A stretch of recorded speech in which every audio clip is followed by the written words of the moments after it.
Today will be the last time you'll be able to see Big Villainous, your dope-ass MC, no more comrade revolutionary, and no more international sex symbol. He plans to speak about how slasher films are just white man's fetishization of killing young women and girls in high school, and how it emulates the serial killer mentality. And what they do not realize is I will be waiting in the wind when the opportunity arises. I will bring them to their end. Living in the house of Usher, parasitical lighting structure. The plague begins to cluster in the house of Usher. Living in the house of Usher, parasitical light destruction.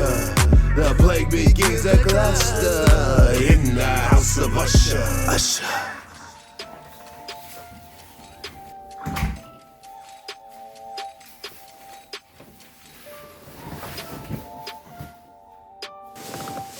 All right, what's poppin', everybody? I just got back from doing some errands real quick, and now I'm coming here to talk to you about how slasher films are just a white man's fetish for killing high school girls.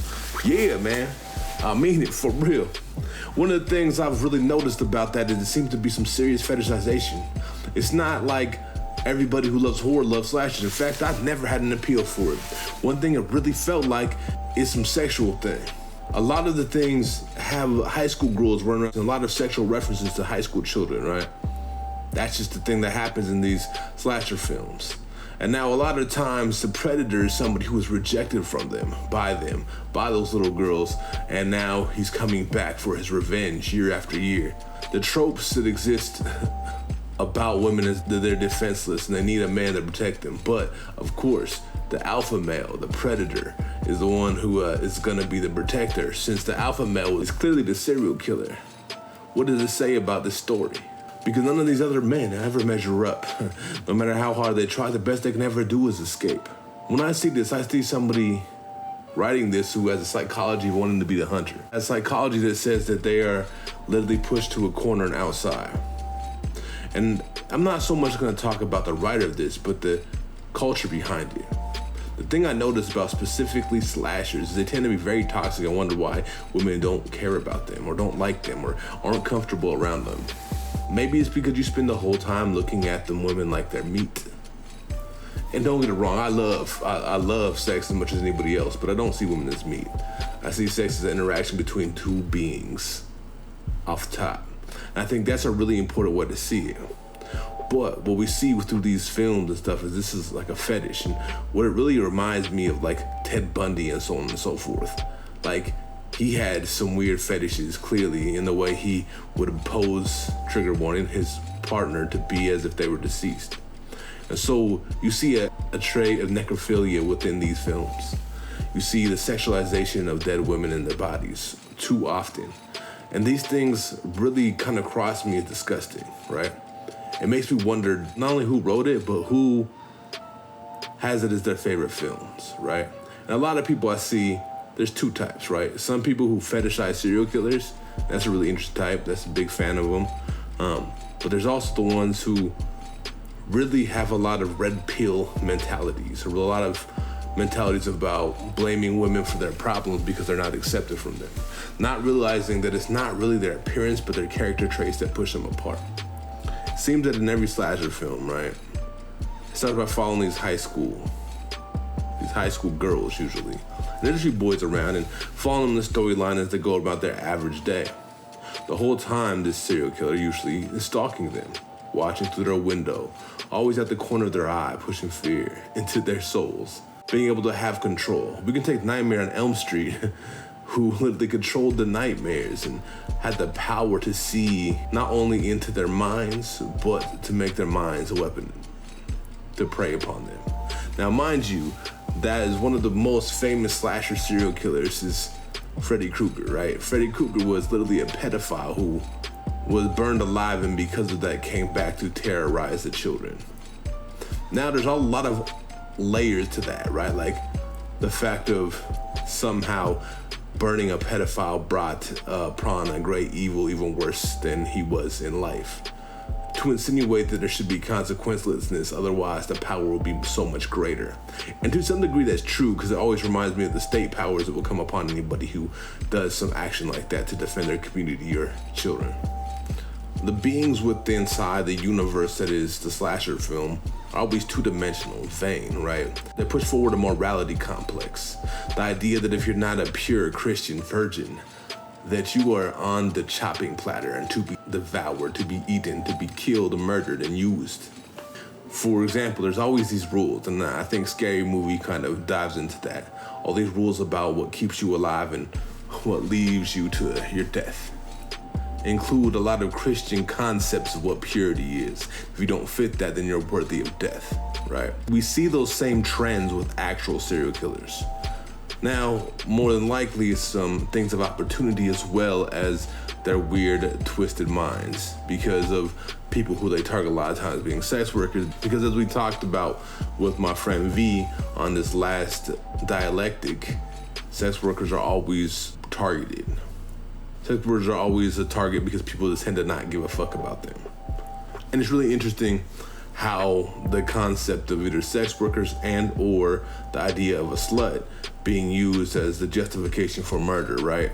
And how that replicates the thoughts within inside society.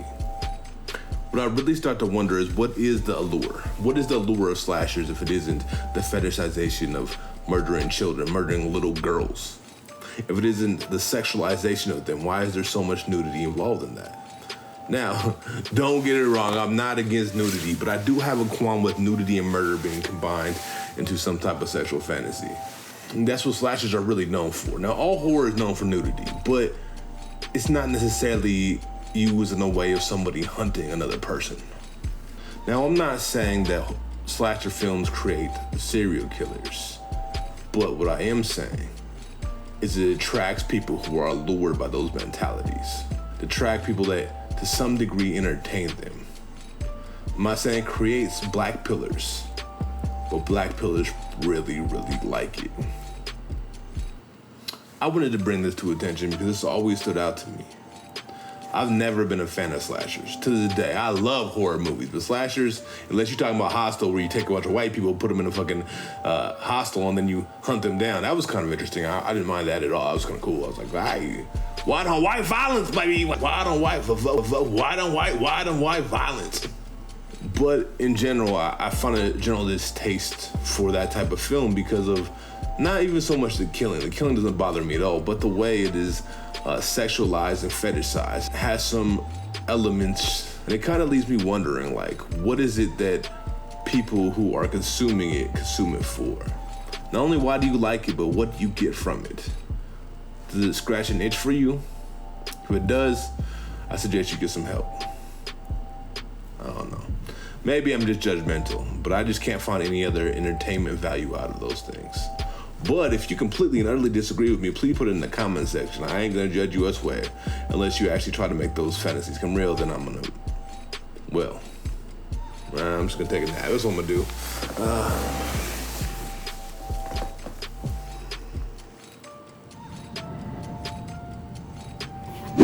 Wait, how'd you know? No.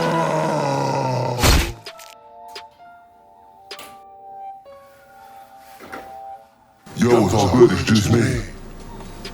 Oh, shit. Forgot to change back. My bad.